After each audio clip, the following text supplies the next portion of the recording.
Hello friends, स्वागत है आप सभी का आपका अपना यूट्यूब चैनल जीटीएम क्लासेस में। दोस्तों, आज की इस वीडियो में हिस्ट्री का 30 वीवीआई ऑब्जेक्टिव क्वेश्चन आपको हम बताएंगे, जो आपके बोर्ड एग्जाम के लिए काफ़ी महत्वपूर्ण प्रश्न है। 30 में से बहुत सा प्रश्न दोस्तों आपका फाइनल बोर्ड परीक्षा में हूबहू आएगा, ये मेरा गारंटी है। इसलिए आपसे मेरा रिक्वेस्ट है कि इस वीडियो का एक भी प्रश्न स्किप ना करें, वीडियो को शुरू से लेकर अंत तक जरूर देखें, ठीक है। तो आइए हम वीडियो को स्टार्ट करते हैं। देखिए पहला प्रश्न, इटली तथा जर्मनी वर्तमान में किस महादेश के अंतर्गत आते हैं? ऑप्शन ए में लिखा हुआ है उत्तरी अमेरिका, बी में लिखा है दक्षिणी अमेरिका, सी में लिखा हुआ है यूरोप और डी में लिखा हुआ है पश्चिमी एशिया। तो इसमें आपको बताना है दोस्तों कि इटली तथा जर्मनी वर्तमान के किस महादेश के अंतर्गत आते हैं? तो यूरोप के अंतर्गत आते हैं, ठीक है।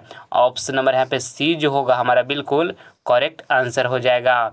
आइए अगला प्रश्न हम देख लेते हैं। दूसरा नंबर, कार्बोनरी संगठन किस वर्ष हुआ? ऑप्शन ए में लिखा हुआ है 1832 ईस्वी, बी में लिखा 1815 ईस्वी और सी में लिखा हुआ 1810 ईस्वी और डी में लिखा 1831 ईस्वी। तो आपको इसमें बताना है कि कार्बोनरी संगठन किस वर्ष हुआ। तो 1810 ईस्वी में कार्बोनरी संगठन हुआ।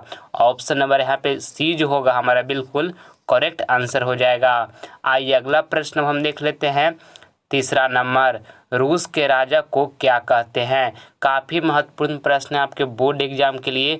ऑप्शन ए में लिखा हुआ है जार, बी में लिखा हुआ है सम्राट और सी में लिखा हुआ है सामंत और डी में लिखा हुआ है सेनापति। तो आपको बताना है इसमें दोस्तों कि रूस के राजा को क्या कहते हैं? तो जार कहते हैं, ठीक है। ऑप्शन नंबर यहाँ पे ए जो होगा हमारा बिल्कुल करेक्ट आंसर हो जाएगा। आइए अगला प्रश्न हम देख लेते हैं। चौथा नंबर, अंकोर वाट का मंदिर किस हिंदू देवता को समर्पित है? ऑप्शन ए में लिखा हुआ विष्णु, बी में लिखा हुआ शिव और सी में लिखा है ब्रह्मा और डी में लिखा है इंद्र। तो ये प्रश्न में आपको यहाँ से बताना है दोस्तों कि अंकोर वाट का मंदिर किस हिंदू देवता को समर्पित है? तो भगवान विष्णु को समर्पित है, ठीक है। ऑप्शन नंबर यहाँ पे ए जो होगा हमारा बिल्कुल करेक्ट आंसर हो जाएगा। और अंकोर वाट मंदिर का निर्माण किसने करवाया? तो सूर्यवर्मन द्वितीय ने करवाए, ये भी आपको साथ में याद रखना है। और अंकोर वाट मंदिर कहाँ स्थित है? तो कंबोडिया में स्थित है अंकोर वाट मंदिर, ठीक है। इसको आपको याद रखना है, आपके बोर्ड एग्जाम में बार बार पूछा जाता है। देखिए पांचवा नंबर प्रश्न कहता है, रक्त एवं लौ की नीति का अवलंबन किसने किया?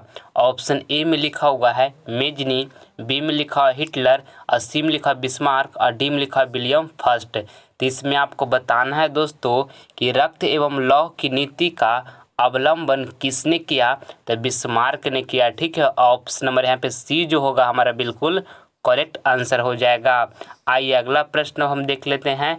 छठा नंबर, दोस्तों ये 30 काफ़ी महत्वपूर्ण ऑब्जेक्टिव प्रश्न है। इसमें से जो प्रश्न आपको याद नहीं होगा उसे नोटबुक पर आप लिखकर अच्छी तरीके से याद कर लीजिएगा, ठीक है। और पूरी लगन के साथ पढ़ाई कीजिए, क्योंकि 1 मिनट समय आपका बीता हुआ पूरी ज़िंदगी में कभी वापस नहीं आ सकता है। ये बात को आपको ध्यान रखना चाहिए, ठीक है। इसलिए समय को बर्बाद नहीं कीजिए और पूरी मेहनत से लगन के साथ पढ़ाई कीजिए, ठीक है।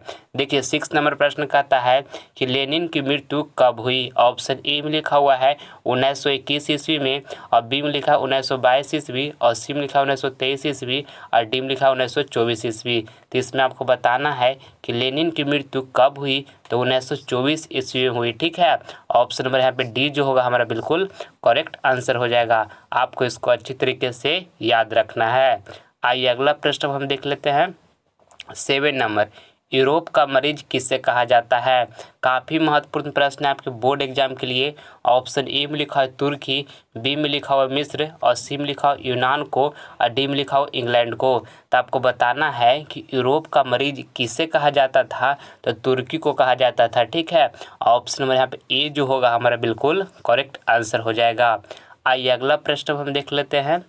8 नंबर, नरोत्तम सिन्हानुक कहाँ के शासक थे? ऑप्शन ए में लिखा हुआ है वियतनाम, बी में लिखा है लाओस और सी में लिखा है थाईलैंड और डी में लिखा है कंबोडिया। तो ये प्रश्न में आपको यहाँ से बताना है दोस्तों कि नरोत्तम सिन्हानुक कहाँ के शासक थे, तो कंबोडिया के शासक थे नरोत्तम सिन्हानुक। ठीक है, ऑप्शन नंबर यहाँ पे डी जो होगा हमारा बिल्कुल करेक्ट आंसर हो जाएगा। आइए अगला प्रश्न हम देख लेते हैं 9 नंबर, बोल्शेविक क्रांति कब हुई। ये प्रश्न आपके बोर्ड एग्जाम के लिए काफ़ी महत्वपूर्ण है, बहुत बार आपका एग्जाम में ये प्रश्न पूछा गया है, आपको इसको अच्छे तरीके से याद कर लेना है। ऑप्शन ए में लिखा है फरवरी 1917 ईस्वी, बी में लिखा है नवंबर 1917 ईस्वी और सी में लिखा है अप्रैल 1917 ईस्वी और डी में लिखा है 1905 ईस्वी। तो आपको बताना है कि बोल्शेविक क्रांति कब हुई, तो नवंबर 1917 ईस्वी में बोल्शेविक क्रांति हुई। ऑप्शन नंबर यहाँ पे बी जो होगा बिल्कुल करेक्ट आंसर हो जाएगा। बोल्शेविक क्रांति कब हुई, तो नवंबर 1917 ईस्वी में बोल्शेविक क्रांति हुई। ठीक है, आइए अगला प्रश्न हम देख लेते हैं 10 नंबर, हंगरी की राजधानी कहाँ है। ऑप्शन ए में लिखा हुआ है बुडापेस्ट, बी में लिखा है रोम, सी में लिखा है पेरिस और डी में लिखा है मॉस्को। तो ये प्रश्न में आपको यहाँ से बताना है दोस्तों कि हंगरी की राजधानी कहाँ है, तो बुडापेस्ट में है। ठीक है, ऑप्शन नंबर यहाँ पे ए जो होगा बिल्कुल करेक्ट आंसर हो जाएगा। आइए अगला प्रश्न अब हम देख लेते हैं। अगला प्रश्न हमारा 11 नंबर है, इसमें आपसे पूछा गया है मेजनी का संबंध किस संगठन से था। ऑप्शन ए में लिखा हुआ है लाल सेना, बी में लिखा हुआ है कार्बोनरी, सी में लिखा हुआ है फिलिक हेटारिया और डी में लिखा हुआ है डायट। तो इसमें आपको बताना है दोस्तों कि मेजनी का संबंध किस संगठन से था, तो कार्बोनरी से था। ठीक है, ऑप्शन नंबर यहाँ पे बी जो होगा बिल्कुल करेक्ट आंसर हो जाएगा। आइए अगला प्रश्न अब हम देख लेते हैं 12 नंबर, भूकंप की तीव्रता किससे मापी जाती है। ऑप्शन ए में लिखा हुआ है मल्टीमीटर, बी में लिखा है फोकस और सी में लिखा हुआ है रिक्टर स्केल और डी में लिखा हुआ है सुनामी। तो इसमें आपको बताना है दोस्तों कि भूकंप की तीव्रता किससे मापी जाती है, तो रिक्टर स्केल से मापी जाती है। ठीक है, ऑप्शन नंबर यहाँ पे सी जो होगा हमारा बिल्कुल करेक्ट आंसर हो जाएगा। आइए अगला प्रश्न हम देख लेते हैं 13 नंबर, महात्मा गांधी किस पत्रिका का संपादन किए थे। ऑप्शन ए में लिखा हुआ है केसरी, बी में लिखा हुआ है मराठी, सी में लिखा हुआ है यंग इंडिया और हरिजन और डी में लिखा हुआ है बंगाली। तो ये प्रश्न में आपको यहाँ से बताना है दोस्तों कि महात्मा गांधी किस पत्रिका का संपादन किए थे, तो यंग इंडिया और हरिजन का किए थे। ठीक है, ऑप्शन नंबर यहाँ पे सी जो होगा हमारा बिल्कुल करेक्ट आंसर हो जाएगा। आइए अगला प्रश्न हम देख लेते हैं 14 नंबर, इसमें आपसे पूछा गया है कि मेटरनिक कौन था। ऑप्शन ए में लिखा है रूस का राजा, बी में लिखा हुआ है ऑस्ट्रिया का चांसलर और सी में लिखा है फ्रांस का सम्राट और डी में लिखा हुआ है परसा का चांसलर। तो ये प्रश्न में आपको यहाँ से बताना है दोस्तों कि मेटरनिक कौन था, तो ऑस्ट्रिया का चांसलर था। ठीक है, ऑप्शन नंबर यहाँ पे बी जो होगा हमारा बिल्कुल करेक्ट आंसर हो जाएगा। ठीक है, आइए अगला प्रश्न हम देख लेते हैं 15 नंबर, हिंद चीन में कौन सा देश नहीं आता था। काफ़ी महत्वपूर्ण प्रश्न है आपके बोर्ड एग्जाम के लिए। ऑप्शन ए में लिखा हुआ है कंबोडिया, बी में लिखा हुआ है वियतनाम, सी में लिखा हुआ है लाओस और डी में लिखा हुआ है चीन। तो ये प्रश्न में आपको यहाँ से बताना है दोस्तों कि हिंद चीन में कौन सा देश नहीं आता था, तो चीन नहीं आता था। ठीक है, ऑप्शन नंबर यहाँ पे डी जो होगा बिल्कुल करेक्ट आंसर हो जाएगा। आइए अगला प्रश्न हम देख लेते हैं 16 नंबर। और दोस्तों अगर आप हमारे वीडियो को पसंद करते हैं तो आप इसे सब्सक्राइब जरूर करें, क्योंकि आपके लिए मैं एक एक वीडियो काफ़ी मेहनत के बाद बना पाता हूं, इसलिए हमारे वीडियो को आपको पसंद आता है तो हमारे वीडियो को लाइक शेयर एंड सब्सक्राइब जरूर करें। ठीक है, आइए अब हम देखते हैं 16 नंबर प्रश्न, यूरोपीय सभ्यता का पालन किसे कहा जाता था। ऑप्शन ए में लिखा हुआ इटली को, बी में लिखा हुआ फ्रांस को, सी में लिखा हुआ यूनान को और डी में लिखा हुआ हंगरी को। तो ये प्रश्न में आपको यहाँ से बताना है दोस्तों कि यूरोपीय सभ्यता का पालन किसे कहा जाता था, तो यूनान को कहा जाता था। ठीक है, ऑप्शन नंबर यहाँ पे सी जो होगा हमारा बिल्कुल करेक्ट आंसर हो जाएगा। आइए अगला प्रश्न हम देख लेते हैं 17 नंबर, नेपोलियन संहिता कब लागू किया गया। ऑप्शन ए में लिखा हुआ है 1789 और बी में लिखा हुआ है 1791 और डी में लिखा हुआ है 1801 और डी में लिखा हुआ है 1804। तो इसमें आपको बताना है दोस्तों कि नेपोलियन संहिता कब लागू किया गया, तो 1804 ईस्वी में लागू किया गया। ऑप्शन नंबर यहाँ पे डी जो होगा हमारा बिल्कुल करेक्ट आंसर हो जाएगा। आपको इसको याद रखना है। आइए अगला प्रश्न हम देख लेते हैं। 18 नंबर, किस देश ने सिविल सेवा परीक्षा की शुरुआत की?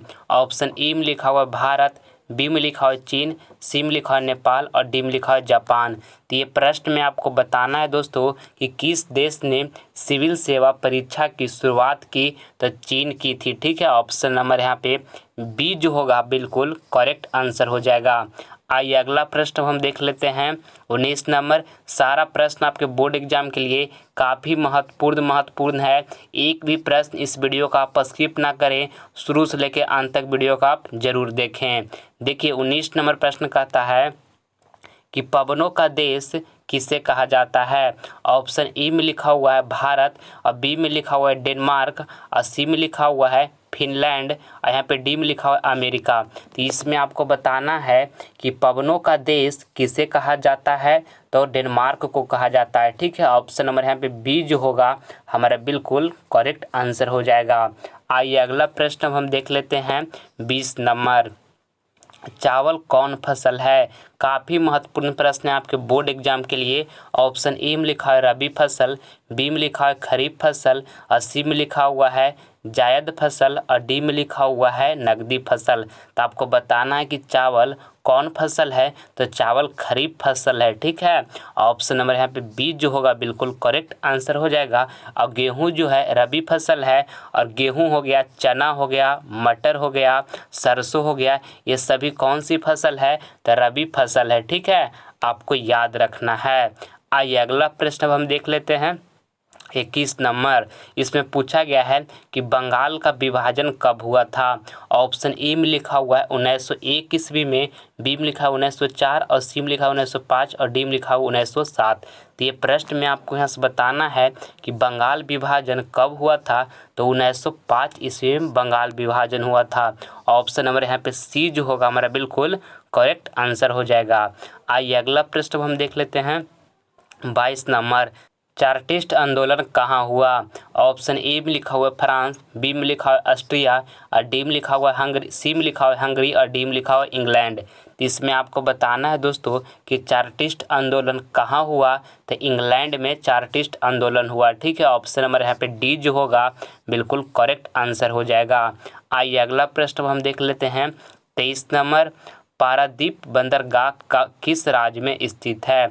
ऑप्शन ए में लिखा हुआ है कांडला और बी में लिखा हुआ है चेन्नई और सी में लिखा हुआ है उड़ीसा और डी में लिखा हुआ है कोलकाता। तो ये प्रश्न में आपको यहाँ से बताना है दोस्तों कि पारादीप बंदरगाह किस राज्य में स्थित है? तो उड़ीसा राज्य में पारादीप बंदरगाह स्थित है। ऑप्शन नंबर यहाँ पे सी जो होगा बिल्कुल हमारा राइट आंसर हो जाएगा।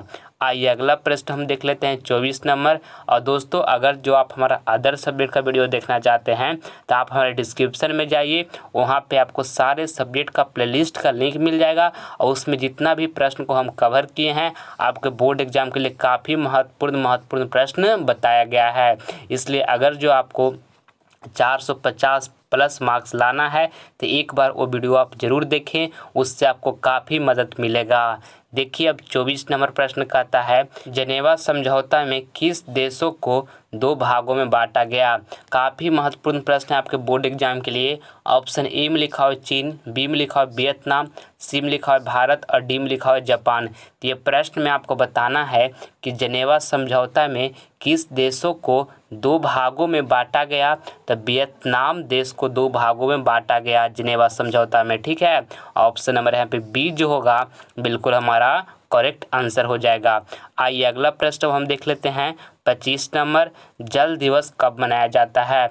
ऑप्शन ए में लिखा है 20 मार्च को और बी में लिखा है 22 मार्च को और सी में लिखा हुआ है 20 अप्रैल को और डी में लिखा हुआ है 23 अप्रैल को। तो ये प्रश्न में आपको यहाँ से बताना है कि जल दिवस कब मनाया जाता है? तो 22 मार्च को जल दिवस मनाया जाता है। आपको इसको याद रखना है। ऑप्शन नंबर बी यहाँ पे बिल्कुल करेक्ट आंसर हो जाएगा। आइए अगला प्रश्न हम देख लेते हैं। 26 नंबर, टीपू सुल्तान कहाँ के शासक थे? ऑप्शन ए में लिखा हुआ है मैसूर और बी में लिखा हुआ है दिल्ली और सी में लिखा हुआ है कश्मीर और डी में लिखा हुआ है शिमला। तो इसमें आपको बताना है कि टीपू सुल्तान कहाँ के शासक थे? तो मैसूर के थे। ठीक है, ऑप्शन नंबर यहाँ पे ए जो होगा हमारा बिल्कुल करेक्ट आंसर हो जाएगा। आइए अगला प्रश्न हम देख लेते हैं। 27 नंबर, जनेवा समझौता कब हुआ था? काफ़ी महत्वपूर्ण प्रश्न है दोस्तों आपके बोर्ड एग्जाम के लिए। ऑप्शन ई में लिखा हुआ 1954, बी में लिखा हुआ 1960, सी में लिखा हुआ 1950 और डी में लिखा हुआ 1946। तो आपको बताना है कि जनेवा समझौता कब हुआ था। तो 1954 में हुआ था। ऑप्शन नंबर यहाँ पे ए जो होगा हमारा बिल्कुल करेक्ट आंसर हो जाएगा। आइए अगला प्रश्न हम देख लेते हैं। 28 नंबर, गुटेनबर्ग ने सबसे पहले किस पुस्तक की छपाई की? ऑप्शन ए में लिखा हुआ है कुरान, बी में लिखा हुआ है रामायण, और सी में लिखा हुआ गीता और डी में लिखा हुआ है बाइबल। तो ये प्रश्न में आपको बताना है दोस्तों कि गुटेनबर्ग ने सबसे पहले किस पुस्तक की छपाई की? तो बाइबल की सबसे पहले गुटेनबर्ग ने छपाई की थी। ठीक है, ऑप्शन नंबर यहाँ पे डी जो होगा बिल्कुल करेक्ट आंसर हो जाएगा। आइए अगला प्रश्न हम देख लेते हैं। 29 नंबर, ग्राम कचहरी का प्रमुख कौन होता है? ये प्रश्न आपके बोर्ड एग्जाम में बहुत बार पूछा गया है, काफ़ी महत्वपूर्ण प्रश्न है। ऑप्शन ए में लिखा हुआ है पंच, बी में लिखा है सरपंच, और सी में लिखा है प्रमुख, और डी में लिखा है न्याय मित्र। तो आपको बताना है कि ग्राम कचहरी का प्रमुख कौन होता है? तो सरपंच होता है। ऑप्शन नंबर यहाँ पे बी जो होगा हमारा बिल्कुल करेक्ट आंसर हो जाएगा। आइए अगला प्रश्न हम देख लेते हैं। 30 नंबर, इसमें आपको बताना है कि कागज़ का आविष्कार किस देश में हुआ? काफ़ी महत्वपूर्ण प्रश्न है आपके बोर्ड एग्जाम के लिए। ऑप्शन ई में लिखा हुआ है चीन, बी में लिखा हुआ है जापान, और सी में लिखा है जर्मनी, और डी में लिखा हुआ है रोम। तो आपको बताना है कि कागज़ का आविष्कार किस देश में हुआ? तो चीन में कागज़ का आविष्कार हुआ। ठीक है, ऑप्शन नंबर यहाँ पे ए जो होगा बिल्कुल करेक्ट आंसर हो जाएगा। दोस्तों यहाँ पे हम आपको 30 महत्वपूर्ण ऑब्जेक्टिव क्वेश्चन बताए हैं। इसमें से जो प्रश्न आपको याद नहीं होगा उसे नोटबुक पर आप लिख लीजिएगा और आप उसे ज़रूर याद कर लीजिएगा। अभी से आप पूरी लगन के साथ अपनी तैयारी में लग जाइए और 450 प्लस मार्क्स लाकर अपनी माँ बाप का सपना पूरा कीजिए। गाँव मोहल्लों में अपनी माता पिता का नाम रोशन कीजिए। ठीक है, आइए अगला प्रश्न है हमारा HW का प्रश्न। आपका ये होमवर्क का प्रश्न है। आपको HW में ये प्रश्न दिया जा रहा है, इसका जवाब आपको कमेंट बॉक्स में देना है। आपसे इसमें पूछा गया है कि कार्ल मार्क्स का जन्म कहाँ हुआ था? ऑप्शन ए में लिखा हुआ इंग्लैंड, बी में लिखा हुआ जर्मनी, और सी में लिखा हुआ इटली, और डी में लिखा हुआ रूस। तो चारों ऑप्शन में जो ऑप्शन आपको सही लगेगा उसका जवाब हमारे कमेंट बॉक्स में ज़रूर दीजिएगा। ठीक है, मैं उम्मीद करता हूं कि वीडियो आपको पसंद आया होगा। तो प्लीज़ आप इसे लाइक करें, अपने दोस्तों में शेयर करें, और आप हमारे चैनल पर नए हैं तो आप इसे सब्सक्राइब कर लें ताकि आने वाला वीडियो का नोटिफिकेशन सबसे पहले आपको मिले। मिलते हैं हम आपसे अगले वीडियो में, तब तक के लिए जय हिंद जय भारत।